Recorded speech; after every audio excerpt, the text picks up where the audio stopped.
Hello student.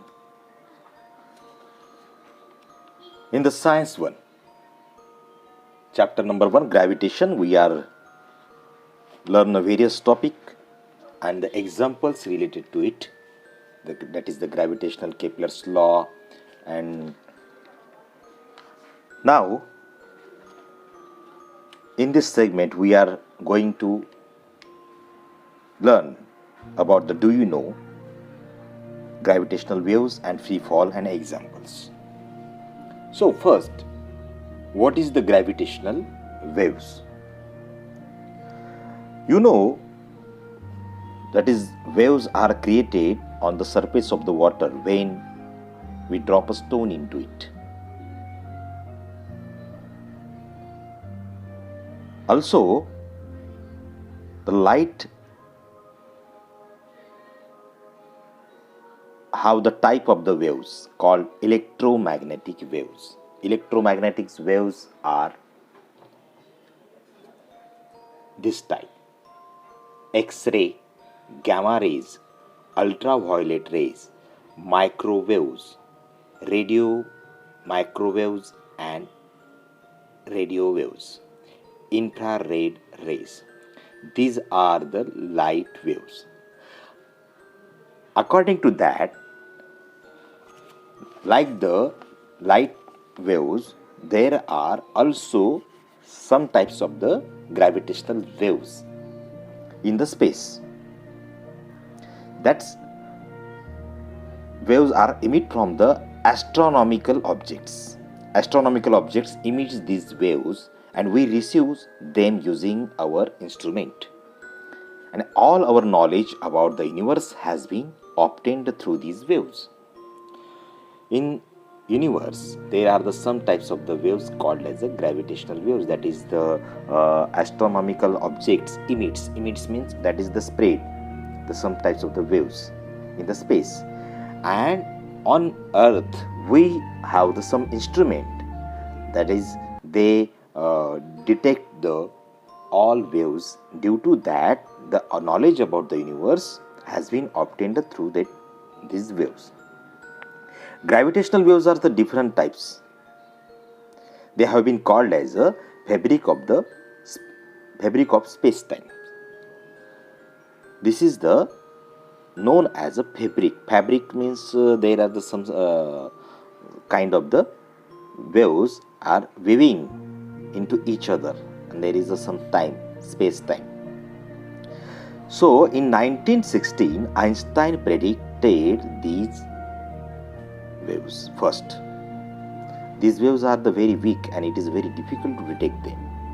Scientists have constructed the extremely sensitive instrument called LIGO, that is Laser Interferometric Gravitational Wave Observatory.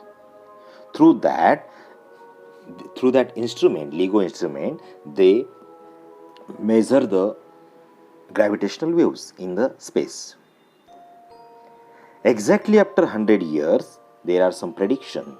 Nowadays, in the recent time, there are the scientists detected the waves coming from the astronomical sources. Indian scientists have contributed significantly in this discovery, and this discovery has opened a new path to obtain information about the universe.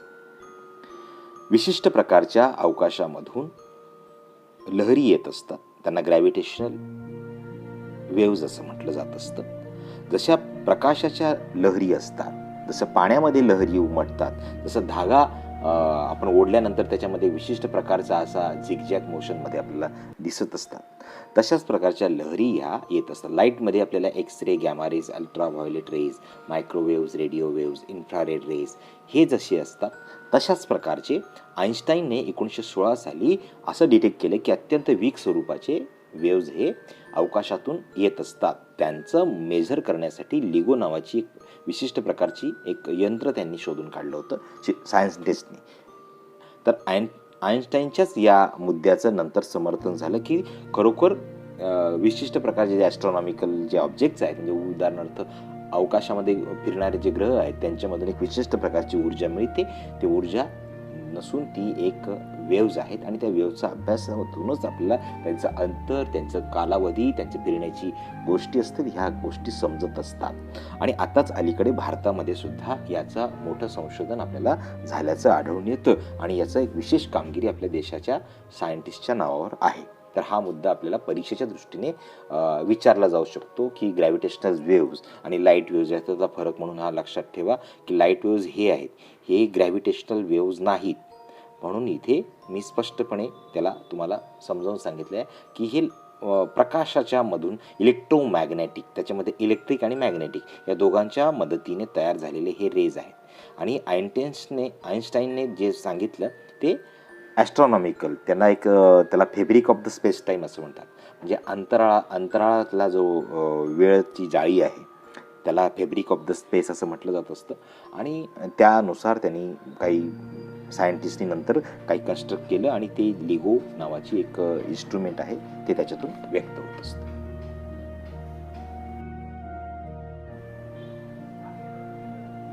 Next topic, free fall.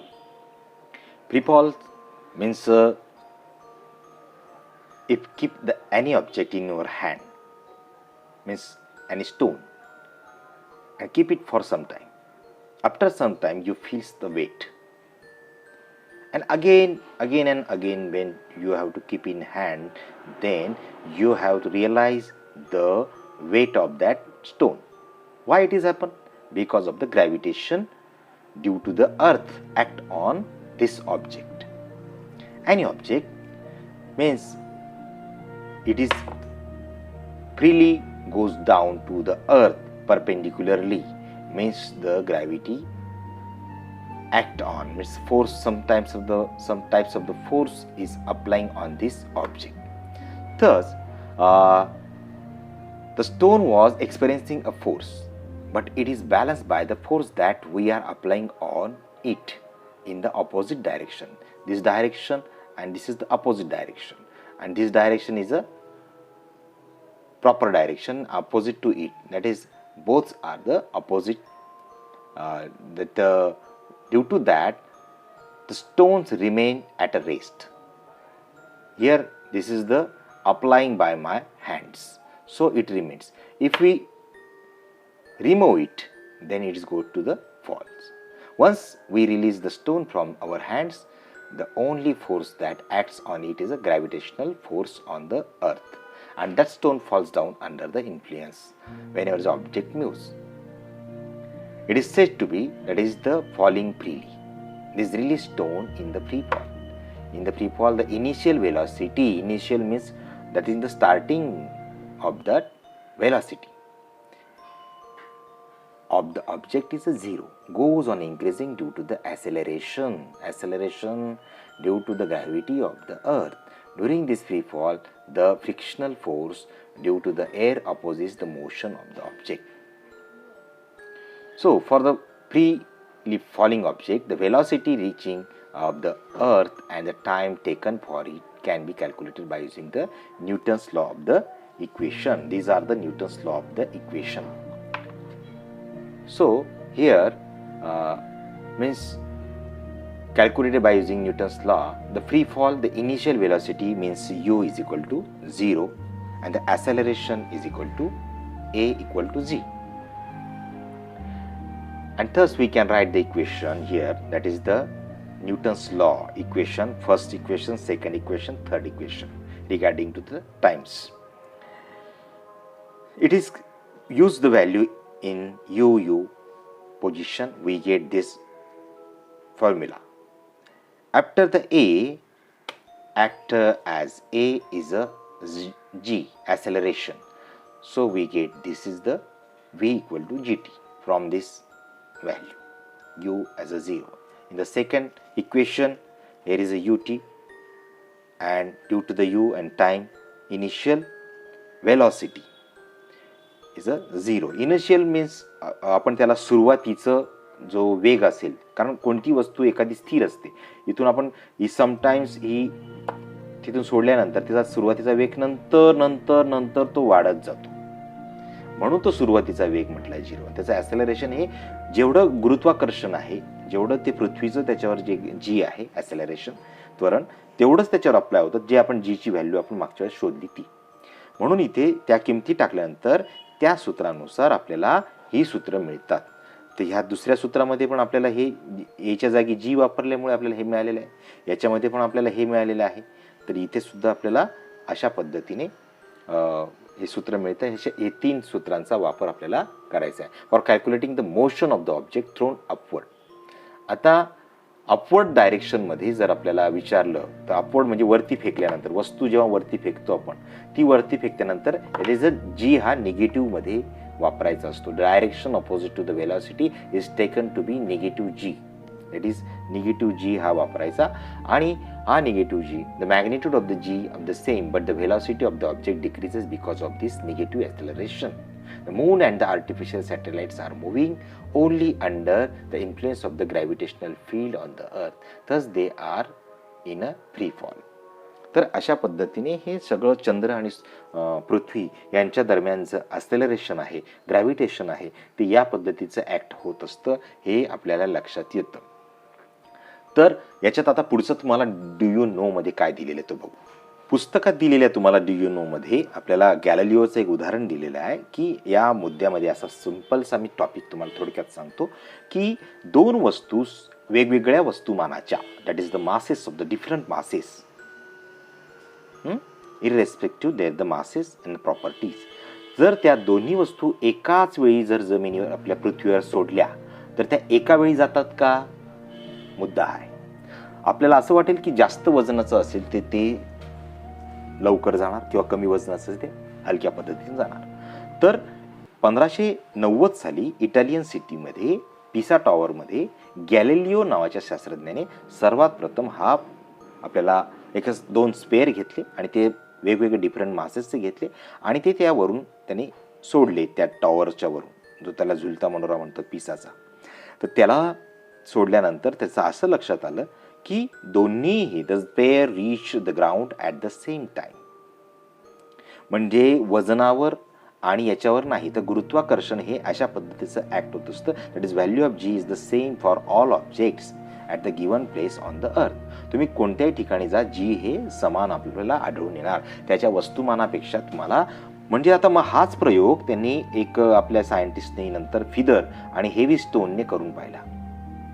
तर तोही अशा लक्षात आलं की they do not reach the earth at the same times.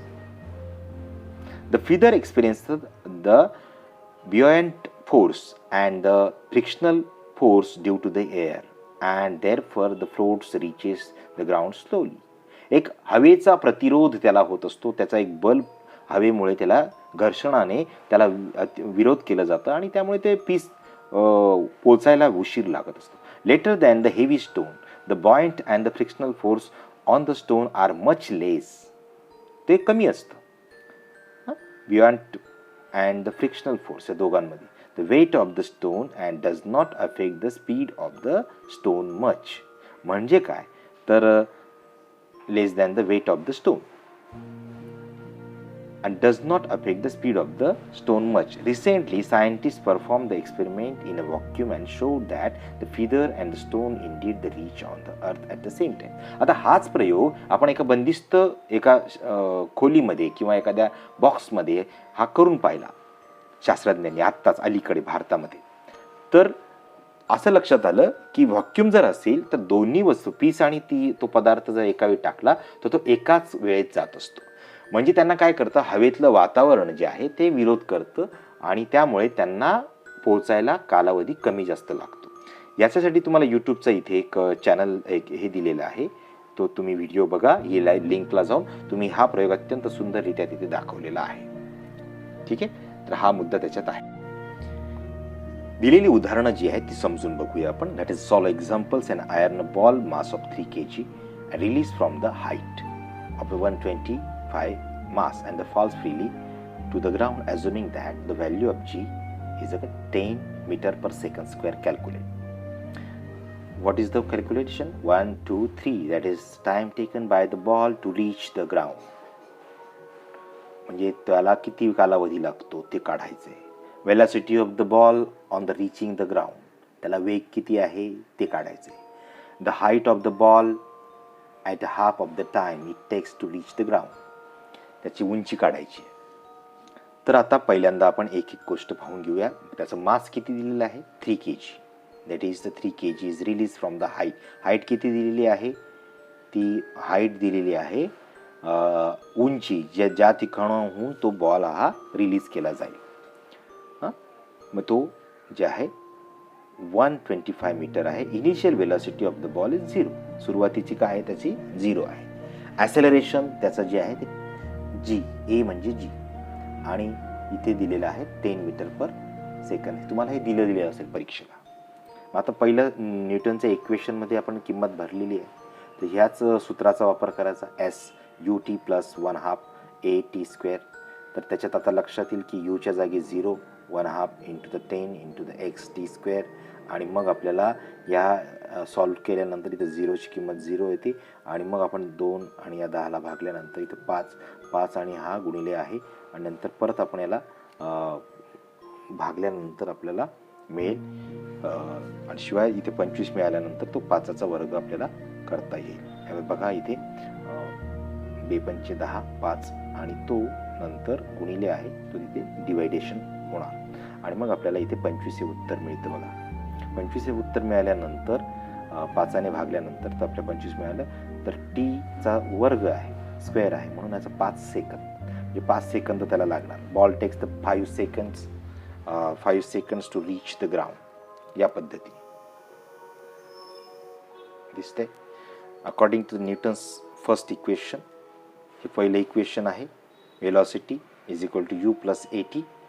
दुसऱ्याचं उत्तर शोधायचं आपल्याला, की दुसऱ्याचं काय विचारलेलं आहे? Velocity of the ball on reaching the ground. तर त्याच्यात किंमत भरली आपण. यूची 0, एची 10 आणि गुणिले टाईम त्याला लागणारा आत्ता जो शोधला तो 5. मग आपल्याला मिळाला 50 मीटर पर सेकंद. त्याचा वेग आपल्याला शोधता आला. तर हा झाला त्याचा वेलॉसिटी. त्यानंतर हाफ टाईम, त्याचा आता निम्मे कालावधी आपल्याला जर करायचा असेल सेकंदामध्ये, आपल्याला T/2, त्याचा हाफ केला 2.5 सेकंद. The ball's height at the time S according to Newton's second equation. Second इक्वेशनच्या नुसार आपल्याला यामध्ये शोधायचं आहे. What is it? That is S = UT + 1/2 AT². हेच फॉर्म्युला आपण सेकंड इक्वेशनमधून त्याची हाईट शोधू शकतो. ती आपल्याला 0 इनिशियल घेतलेला आहे. S आपल्याला शोधायचा आहे. आणि मग आपल्याला त्या सूत्रामधून आपल्याला S शोधून आपल्याला तो मिळतो.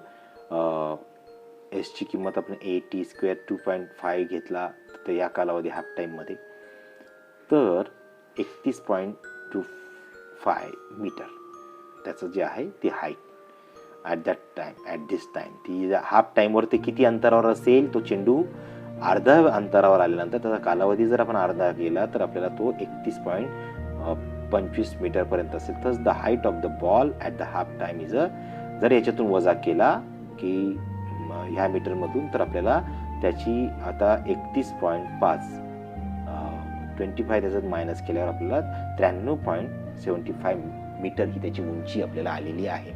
तर अशा पद्धतीने जो बॉल आपण फेकला ज्या जागेवरून त्याचा 2.5 सेकंदामध्ये तो किती अंतर त्याने घेतला असेल ते आपण शोधलं. ते त्याच्यातून वजा केलं तर तो किती अंतरावर होता, कारण तो जमिनीवर पोहोचताना त्याचा जे कालावधी आहे तो आपण त्याच्यावरून आपण निम्मे केलेला आहे. तर अशा पद्धतीने आपण हे उदाहरण पाहू शकतो. आता आपण दुसरं उदाहरण बघूया. A tennis ball thrown up the reaches the height of 4.05 meter before coming down. What is the initial velocity? How much total time will take to come down? आता तो जो आहे टेनिस बॉल हा थोडासा नरम स्वरूपाचा असतो. त्याला फेकल्यानंतर तो काय होतो? त्याची हाईट होती 4 मीटर. बिफोर कमिंग डाऊन, तो खाली येण्यापर्यंत त्याची हाईट काय होती? 4 मीटरपासून तो खाली आला. आणि what is the initial velocity? त्याची इनिशियल वेलॉसिटी काय काढायची ती आपल्याला बघायचं. फॉर द अपवर्ड त्याचा जो जी दिलेला आहे 10 मीटर पर सेकंद. मोशन ऑफ द बॉल आपल्याला दिलेला आहे. बॉलचा वेलॉसिटी 0, कारण सुरुवातीला काहीही वेग नसतो. तो स्टार्ट करताना त्याला वेग असतो का? नाही. Distance travelled by the ball किती झालं? 4.0. ॲसेलरेशन मायनस आहे. तर तो टेनिस बॉल जमिनीवरून वरती फेकतो. थ्रोन अप बोलला इथे, लक्षात घ्या. आणि तो रिचेस ॲट अ हाईट, त्याला हाईट बोलल्यावर आपल्याला तो हाईट म्हटला, डाऊन नाही शब्द वापरला त्याने. तर तो आपल्याला -g घ्यायचा आहे. तो आपण ह्या सूत्रामध्ये आपण न्यूटनच्या तिसऱ्या इक्वेशन पाठ ठेवायचं आणि त्याच्यामध्ये आपण ह्या किमती त्याच्यात पुटअप करायच्या. तर आपल्याला यू स्क्वेअर आपल्याला मिळतो, जो आपल्याला इनिशियल वेलॉसिटी काढायची आहे. यू म्हणजे मग ती 81 आली स्क्वेअरमध्ये, त्याचा 9चा वर्ग आहे, म्हणजे यू हा 9 मीटर पर सेकंद. एका सेकंदामध्ये 9 मीटर ही त्याचा वेग होता. आणि त्यानुसार now let the consider the downward motion of the ball. आता त्याची डाउनवर्ड मोशन आपण कन्सिडर करूया. ही अपवर्ड झाली, आता downward. Suppose the ball takes at a second come down. तो वरती बॉल फेकल्यानंतर तो आता खाली स्टार्ट झाला पडायला. तो आता आपण फेकतो बॉल, तो काय वरती आकाशात नाही जात, तो काही क्षण थांबतो, तिथे 0 होऊन जातो. त्याचा वेग जो खालचा वेग असेल तो कमी होऊन जातो. नाव the initial velocity of the ball is 0. आता तिथेच पोहोचल्यानंतर ती इनिशियल वेलॉसिटी त्याचा 0 झाली. आणि distance travelled by the ball is remaining the ground is परत ते 4.5 सेंटीमीटर पर्यंत जे अंतर आहे त्यापर्यंत पोहोचण्यासाठी at the velocity and acceleration are the same direction. त्याची जी आहे तो 10 आहे, पण आता पॉझिटिव्ह आला. अकॉर्डिंग टू दॅट आता आपल्याला त्याच किमती भरायच्या आहेत. यूच्या जागी आपल्याला तिथे आपल्याला मिळालेलं आहे 0, कारण ते इनिशियल आहे, आणि 1/2 एच्या जागी 10 टी स्क्वेअर, आणि एस जो आहे तो स्पीड आपण याच्यात म्हटलेलं आहे की ते अंतर जे आहे अंतर जे आहे ते आपण इथे म्हटलेलं आहे की ते अंतर इथे दिलेलं असणार. तर याला व्यस्त करून पाहिलं, हे जे आहे या 2/5 झालं, बे 5 10, तो 5ने डिवाइड केलं, आपल्याला हे मिळालं 0.81, टीचं आलं 0.9 सेकंद. The ball walks will take 9 to reach the ground and it will take the same time to go up. म्हणजे जाण्यासाठी आणि येण्यासाठी त्यांनी जवळजवळ आपल्याला बॉलने कालावधी हा इतका सेकंद घेणार आहे. आणि the total time taken is 1.8. त्याला ट्वाईस केलेलं आहे, डबल, कारण जाण्याचं अंतर येण्याचं अंतर. तर यानुसार आपल्याला आता ही किंमत आपल्याला मिळालेली आहे. तर आपल्याला इथे जो आहे तो इनिशियलमध्ये आपल्याला काढला होता की तो 9 पद्धतीने आलेला आहे, त्याचा 9 आलेला आहे मीटर पर सेकंद यू. आणि तोच आपल्याला इथे विरुद्ध याच्याने घेतल्यामुळे त्याला इनिशियल त्याचा संपल्यानंतर तिथे त्याचा वेग कोणताच शिल्लक नाही, म्हणून तो इथं 0 घेतलेला आहे. तर अशा पद्धतीने या उदाहरणांची तुम्ही तयारी करायची आहे. धन्यवाद.